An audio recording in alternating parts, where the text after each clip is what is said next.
এবছরের একেবারে প্রথম দিন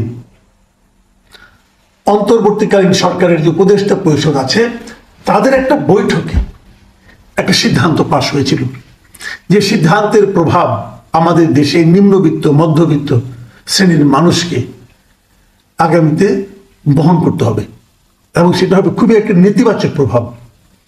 সেটা কি, তাদের ব্যবহৃত প্রায় শতাধিক জিনিসের দাম বাড়ার যে নীতিগত সিদ্ধান্তটা সেদিন ওই 1 তারিখের মিটিংয়ে হয়েছিল। এনবিআর পক্ষ থেকে কিছু পণ্যের উপর ভ্যাট এবং সম্পূরক শুল্ক বৃদ্ধির একটা প্রস্তাব এসেছিল, সেই প্রস্তাবটা সেদিন পাশ হয়। সেই জিনিসটাই 10 তারিখে এসে সরকার একটা আইন করে, একটা অধ্যাদেশ জারি করে। যেহেতু এখন সংসদ নেই দেশে, অতএব রাষ্ট্রপতির অধ্যাদেশ জারি করা হয়, যেটা নাকি পরবর্তীতে পাশ করা হবে। এবং এই অধ্যাদেশের কারণে এই অর্থ বছরের মাঝামাঝি পর্যায়ে এসে প্রায় শতাধিক পণ্য ও সেবার উপর এই ভ্যাট বা সম্পূরক শুল্ক সরকার বাড়িয়েছে। তার ফলে কি হবে? সহজ বাংলায়, আপনি যে ফোন করেন মোবাইল ফোনের, তার খরচ বাড়বে। ফোনের মাধ্যমে যে ইন্টারনেট ব্যবহার করেন, যে ইন্টারনেট দিয়ে আমাদের ইউটিউবগুলো দেখেন, তার খরচ বাড়বে। অনেকগুলো পণ্যের দাম বাড়বে, এলপি গ্যাসের দাম বাড়বে, ওষুধের দাম বাড়বে, মিষ্টি যে কিনেন দোকান থেকে মিষ্টির দাম বাড়বে, রেস্টুরেন্টে যে খান সেই খাওয়ার দাম বাড়বে, আপনার ড্রিঙ্কসের দাম বাড়বে, বিস্কুট, চশমার ফ্রেম, সিগারেট সহ সমস্ত কিছুর দাম বাড়বে। এরকম পণ্যের সংখ্যা কত? প্রায় শতাধিক, মানে 100-ও বেশি। এবং এই দামগুলো কেন বাড়ানো হচ্ছে তার কোনো ব্যাখ্যা সরকারের পক্ষ থেকে এখন পর্যন্ত দেওয়া হয়নি। মানে এমন কোনো, মানে আমাদের জীবনের জন্য যা প্রয়োজনীয় ম্যাক্সিমাম জিনিসের দাম বাড়বে। আপনি দোকান থেকে পোশাক কিনতে যাবেন, পোশাকের উপর দাম বাড়বে, সেখানে ভ্যাট বাড়ানো হয়েছে। তারপরে আপনি ফেসিয়াল টিস্যু যেটা কিনেন, অনেকে পকেট টিস্যু কিনেন, ন্যাপকিন কিনেন, টয়লেট টিস্যু কিনেন, অনেকে কিনেন, এই প্রত্যেকটা জিনিসের উপর ভ্যাট বাড়ানো হয়েছে, যে কারণে ডাবল, আগে ছিল 7%, সেটা করা হয়েছে 15%। তারপরে এই প্রত্যেকটা জিনিসের দাম বেড়ে যাবে। বাচ্চাদের বিস্কুটের উপর দাম বাড়বে, ড্রিঙ্কস, জুস, ফলের রস, প্রত্যেকটা cake, tomato sauce, tomato ketchup, যেগুলো আমরা বাচ্চারা ছোট ছোট খায়, খুব পছন্দ করে খায়, এগুলোর উপর দাম বাড়বে। এই যে দামগুলো বাড়ছে, এই দাম বাড়ার কে বাড়তি দাম দেবে? আমি আপনি দেব। কেন সরকার এটা বাড়ানো? এর ব্যাখ্যা কি? কারণ একটা নিশ্চয় আছে, কিন্তু সেই ব্যাখ্যাটা তো জনগণের কাছে সরকারের দেওয়া উচিত ছিল। প্রত্যেকটা সরকারই কিন্তু এরকম উচিত যে কোনো কিছু দাম বাড়তেই পারে, বাড়লে পরে কারণ একটা থাকতে পারে, সেই কারণটা জনগণের সঙ্গে শেয়ার করা উচিত। এই সরকার এতটাই জনবিচ্ছিন্ন হয়ে গেছে যে তারা শেয়ার করারও প্রয়োজন বোধ করে না। তারা মনে করে জনগণ ও আবার কে, ওকে আবার জানাতে হবে কেন? আমার ইচ্ছা আমি দাম বাড়িয়ে দিলাম। স্বৈরাচারী মনোভাব একেই বলে।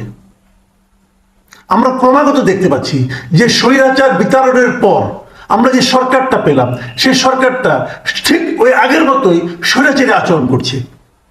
সরকারকে জানানোর প্রয়োজন, জনগণকে জানানোর প্রয়োজন মনে করছে না যে কেন কোন জিনিসটার দাম বাড়ছে। তাদের ব্যাখ্যা করতে হবে। একটা অন্তর্বর্তীকালীন সরকার, এটা অল্প সময়ের জন্য এসেছে, তাদের যেটা কাজ না, দাম বাড়ানো কমানো তাদের কাজের মধ্যে পড়ে না। এবং এতগুলো জিনিসের দাম একবারে বাড়ানো এর আগে কখনো দেখা যায়নি। এই সরকার মহান সরকার, তারা এই কাজটা নির্দ্বিধায় করছে, জবাবদিহিতার কোনো ঊর্ধ্বে থেকে। কারোর কাছে তারা কোনো জবাবদিহিতা দিচ্ছে না। কারণটা আমরা কিছু কিছু জানি আর ধারণা করতে পারি, ঠিক জানি না, ধারণা করতে পারি। সেটা হলো যে IMF এর কাছ থেকে যে লোনটা নিয়েছিল হাসিনা সরকার, তার 4র্থ কিস্তি এখন পাওয়ার আগে তারা বলেছিল যে আপনাদের শুল্ক হার বাড়াতে হবে, ট্যাক্সের পরিমাণ বাড়াতে হবে, রাজস্ব আয় বাড়াতে হবে। এবং রাজস্ব আয় বাড়ানোর অনেক পদ্ধতি আছে, কিন্তু রাজস্ব আয় বাড়ানো সবচেয়ে সহজ, আমরা খুব সহজ ভাষায় আপনাদেরকে একটু বুঝিয়ে বলি। 2 ধরনের ট্যাক্স কিন্তু সরকার নেয় মানুষের কাছ থেকে। একটা ট্যাক্সকে বলা হয় প্রত্যক্ষ কর। প্রত্যক্ষ কর 2 ধরনের হতে পারে। যেমন ব্যক্তির কাছ থেকে সরাসরি করটা নিচ্ছে, যেমন আপনি যে ইনকাম করছেন সেই ইনকামের উপরে একটা ট্যাক্স দিচ্ছেন, ইনকাম ট্যাক্স বলা হয়। এটা হলো প্রত্যক্ষ, ডাইরেক্ট ট্যাক্স বলা হয় এটাকে। আবার ধরেন আপনি বিদেশ যাবেন, তখন আপনি একটা ভ্রমণ কর দেন, কিন্তু ওইটাও একজন ব্যক্তির কাছ থেকে নেওয়া হয়, এটাও এক ধরনের প্রত্যক্ষ কর। আর পরোক্ষ কর কোনগুলো? পরোক্ষ কর হলো যে একদম আপনি একটা জিনিস কিনলেন, একটা দেয়াশালাই কিনলেন 2 টাকা দিয়ে, সেখানে আপনি কিন্তু ট্যাক্স দিলেন, ভ্যাট দিলেন। এটা হলো পরোক্ষ কর, জনগণকে বুঝতে না দিয়ে তার কাছ থেকে টাকা নেওয়া, এটা হলো পরোক্ষ কর। এবং এই পরোক্ষ কর কিন্তু একদম রাস্তার যে ফকির তারও কাছ থেকে নেওয়া হয়। আর প্রত্যক্ষ করটা নেওয়া হয় একমাত্র বড় লোকদের কাছ থেকে, যাদের নাকি ইনকাম বেশি তাদের কাছ থেকে। মজার ব্যাপার হলো সারা দুনিয়ার একটা রেশিও আছে, সারা দুনিয়াতে বলা হয়ে থাকে যে এই প্রত্যক্ষ কর হওয়া উচিত কমপক্ষে 40%।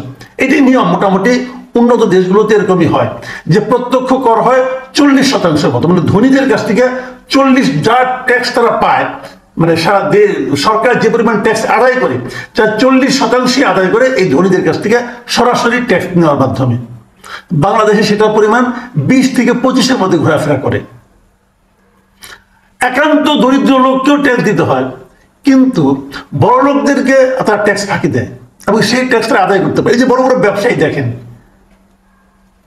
বিশাল বিশাল ব্যবসায়ী, সামিট গ্রুপ বলেন অথবা আপনি বসুন্ধরা বলেন অথবা যমুনা গ্রুপ বলেন, যত বড় বড় গ্রুপ আছে, এদের ট্যাক্স দিয়ে যোগাযোগে দেখেন এরা কিন্তু খুব একটা ট্যাক্স দেয় না, ট্যাক্স ফাঁকি দেয় তারা। এমনকি আমি তো মনে করি এদের বড় বড় যারা ধনী আছে তারা কত টাকা ট্যাক্স দিল এটা ঘোষণা করা উচিত, পাবলিক করা উচিত, পাবলিককে জানিয়ে দেওয়া উচিত যে এই ব্যবসায়ী এই বছর মাত্র এত টাকা ট্যাক্স দিয়েছে। শুনলে আপনাদের মাথা খারাপ হয়ে যাবে, শুনলে জাস্ট মাথা খারাপ হয়ে যাবে। তারা এত কম টাকা ট্যাক্স দেয়, এদের কাছ থেকে ট্যাক্স আদায় করতে, বরঞ্চ তারা ট্যাক্সের কাছ থেকে ট্যাক্স রেয়াত পায়।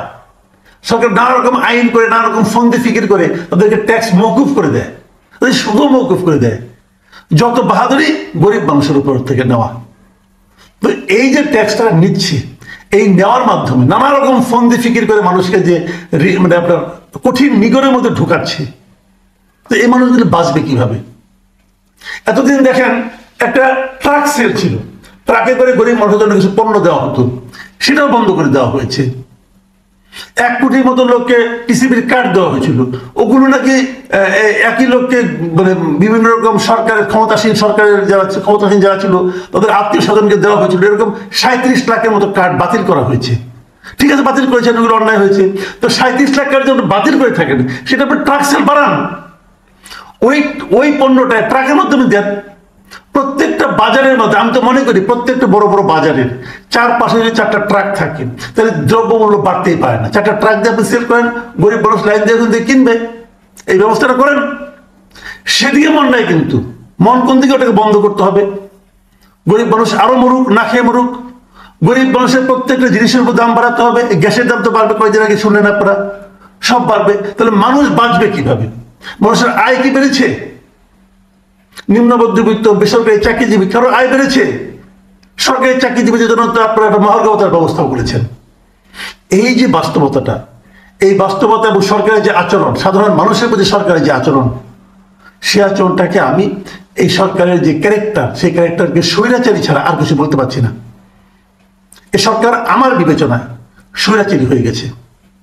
তারা যদি তাদের আচরণগুলি ব্যাখ্যা দিত মানুষের, জনগণের কাছে, কেন দাম বাড়াচ্ছেন আপনারা, কেন ট্যাক্স বাড়াচ্ছেন আপনারা, এটা মানুষকে বলেন, মানুষের সঙ্গে শেয়ার করেন, তারপর আলোচনা করেন। এরা কারোর সঙ্গে শেয়ার করে না, নিজেদের যা মনে হয় তাই করে, অথচ তাদের কোনো ম্যান্ডেটই নাই, তাদের কোনো মিনিমাম ম্যান্ডেট নাই, তারা জিনিসপত্রের দাম বাড়িয়ে দিচ্ছে। প্রিয় দর্শক, আমার মনে হয় না সরকারের এই ধরনের আচরণকে দেশের সাধারণ মানুষ খুব বেশি দিন আর গ্রহণ করবে। এবং যদি এভাবে চলতে থাকে তাহলে কেবল সরকার যে অজনপ্রিয় হবে তা না, এই বিপ্লবের প্রতি মানুষের একটা সন্দেহ, একটা অশ্রদ্ধা চলে আসতে পারে। মানে এই সরকার যেন পণ করেছে, তারা বিপ্লবের যে মূল চেতনা, সেই চেতনাটাকে ধ্বংস করে দেবে, এছাড়া আর কিছু হতে পারে না। প্রিয় দর্শক, এখন এই পর্যন্তই। আল্লাহ হাফেজ।